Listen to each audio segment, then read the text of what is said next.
Τα δύσκολα ξεκίνησαν για τους ποδοσφαιριστές του Αθλητικού Ομίλου Πάγου. Οι διακοπές τέλος. Ο Σεπτέμβρης, μήνας κυπέλου για τις ομάδες Εψυκλάδων, ο ζεστός Αύγουστος, μήνας προετοιμασίας για αυτές. Στο δημοτικό γήπεδο Τσάνο-Σύρου, ο coach Ηλίας Ξενικάκης χτίζει τον πάγο της νέας σεζόν.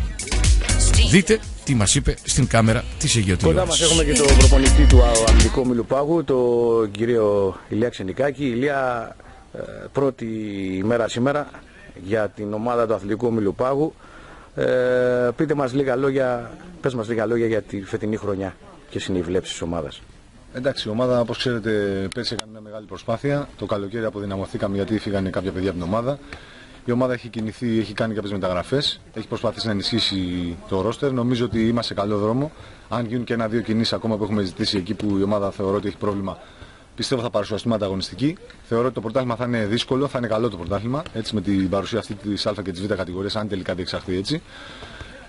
Εμείς είμαστε ευχαριστημένοι από τα παιδιά. Έτσι. Είπαμε, είναι μια δύσκολη χρονιά. Ελπίζουμε να πάμε καλά. Το ρόστερ είσαστε ευχαριστημένος, είναι πλήρης. Οι μεταγραφές οι οποίες έγιναν φέτος νομίζω θα δυναμώσουν αρκετά την ομάδα. Ναι, θα δυναμώσουν, αλλά είπαμε ότι έχουμε κάποιες απουσίες σε μια-δυο θέσεις που θέλουμε να καλυφθούν. Νομίζω αν γίνει αυτό η ομάδα θα είναι ανταγωνιστική. Δεν θέλουμε να πούμε ακόμα για στόχους και τέτοια. Αυτό θα φανεί στη διάρκεια της προετοιμασίας με τα φιλικά. Θα δούμε ποιες είναι οι δυνατότητες της ομάδας. Έτσι, θα δούμε και πώς θα καταρτιστούν οι όμιλοι. Και από εκεί πέρα θα δούμε. Εμείς θέλουμε να σας ευχαριστήσουμε. Η Αιγαίου Τηλεόραση θα είναι κοντά σας στο πρωτάθλημα, αυτό το δύσκολο πρωτάθλημα όπως είπατε, και όπως στηρίζει όλες τις ομάδες θα βρίσκεται κοντά και στην ομάδα του Πάγου. Η ομάδα του Πάγου, η οποία είναι από τα πιο νοικοκυρεμένα σωματεία και ιστορικότερα θα λέγαμε των Κυκλάδων. Και εμείς σας ευχαριστούμε για την παρουσία σας εδώ. Είναι πραγματικά σημαντικό γιατί αναβαθμίζεται αυτό το πρωτάθλημα που είναι από τα δυσκολότερα ίσως της Ελλάδας, έτσι, με την νησιωτικότητα και όλα αυτά τα προβλήματα που υπάρχουν. Έχουμε πει πάρα πολλές φορές ότι οι πρωταγωνιστές είναι οι παίχτες και είναι πολύ σημαντικό μέσα από τη δική σας παρουσία και την προβολή να έρχεται και κόσμο στο γήπεδο και να βοηθάει αυτά τα παιδιά. Ευχαριστούμε πάρα πολύ. Να είστε καλά.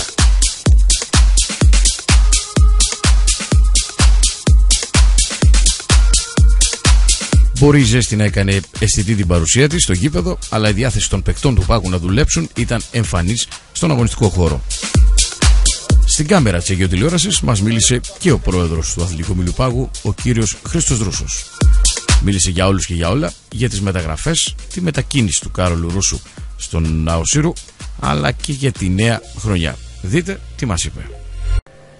Κοντά μας έχουμε τον πρόεδρο της ομάδας του Αθλητικού Ομίλου Πάγου, τον κύριο Χρήστο Ρούσο. Κύριε Ρούσο, καλησπέρα σας. Καλησπέρα και από μένα. Είναι η πρώτη μέρα συγκέντρωσης της ομάδας στο Δημοτικό Γυμναστήριο Τσάνο Σύρου. Καλή χρονιά στην ομάδα.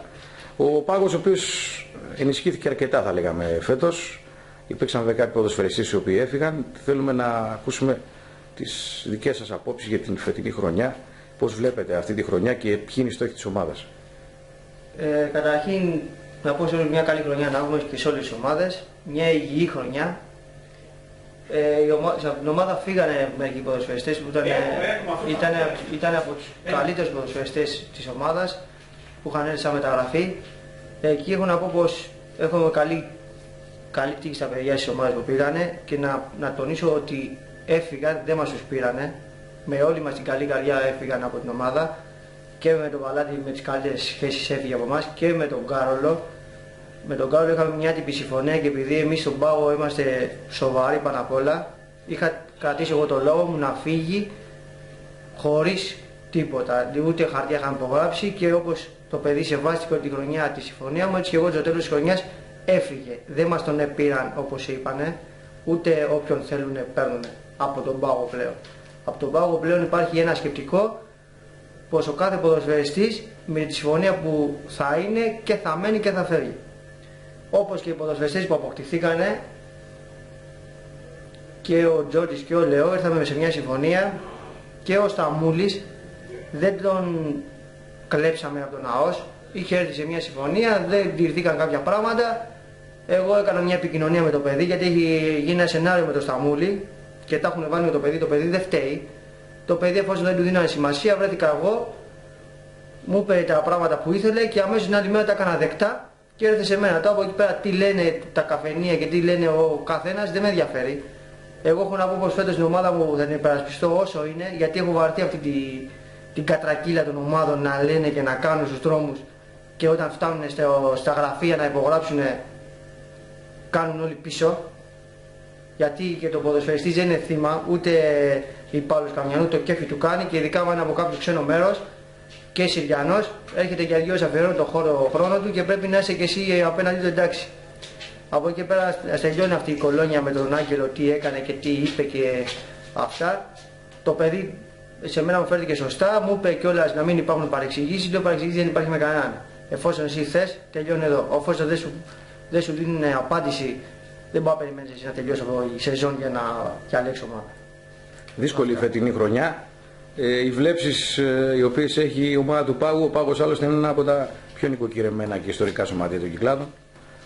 Οι βλέψεις που έχει φέτος ο Πάγος έχει να κρατήσει τον κόσμο που τον υπερασπίζει και τον χειροκροτήσει στο γήπεδο, και γι' αυτό ρίξαμε βάρος και σε Συριανούς ποδοσφαιριστές, δηλαδή αποκτήσαμε τον Λεό, τον Τζόρτζι, που πιστεύω είναι από τους Συριανούς που αγαπάει ο Συριανός φίλαθλος και θα τραβήξει τον κόσμο στα γήπεδα, και δεν μπήκαμε δηλαδή σε διαδικασίες επειδή είναι δύσκολες εποχές, να φέρουμε από Αθήνα άλλους επιθετικούς, μεσοεπιθετικούς,